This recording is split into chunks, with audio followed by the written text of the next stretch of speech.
Глава Якутска провела встречу с представителями Центра компетенции по вопросам городской среды Якутии, на котором молодые специалисты продемонстрировали итоги работы за год и рассказали о направлениях, над которыми сейчас работает. Одним из значимых проектов по обустройству общественного пространства являются ворота Якутска, а также красочные муралы на зданиях в Якутии. Мы организовали например, в Бердикостяхе расписали такие муралы в Вилюйске.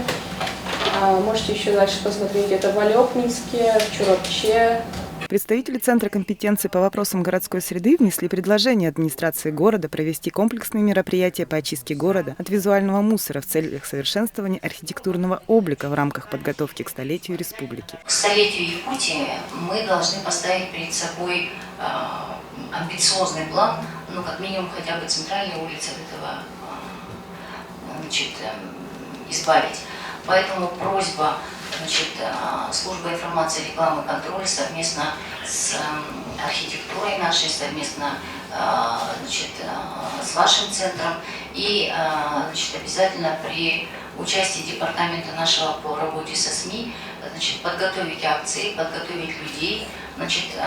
Я думаю, что психологически очень правильно у нас сейчас, и Ирина Дмитриевна тоже отметила, что небывалая общественная активность в городе. И поэтому всех горожан надо действительно брать в союзники.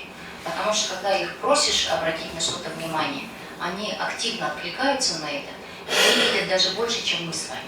Да?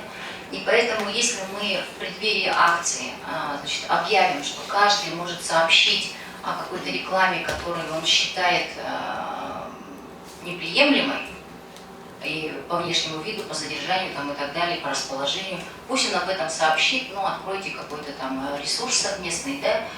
Соответственно, надо начинать готовить. Кроме того, были обсуждены вопросы по оказанию методологической помощи в благоустройстве общественных пространств и дворовых территорий управам городов и пригорода Якутска. Светлана Табалаева, Константин Корякин, Якутск ТВ.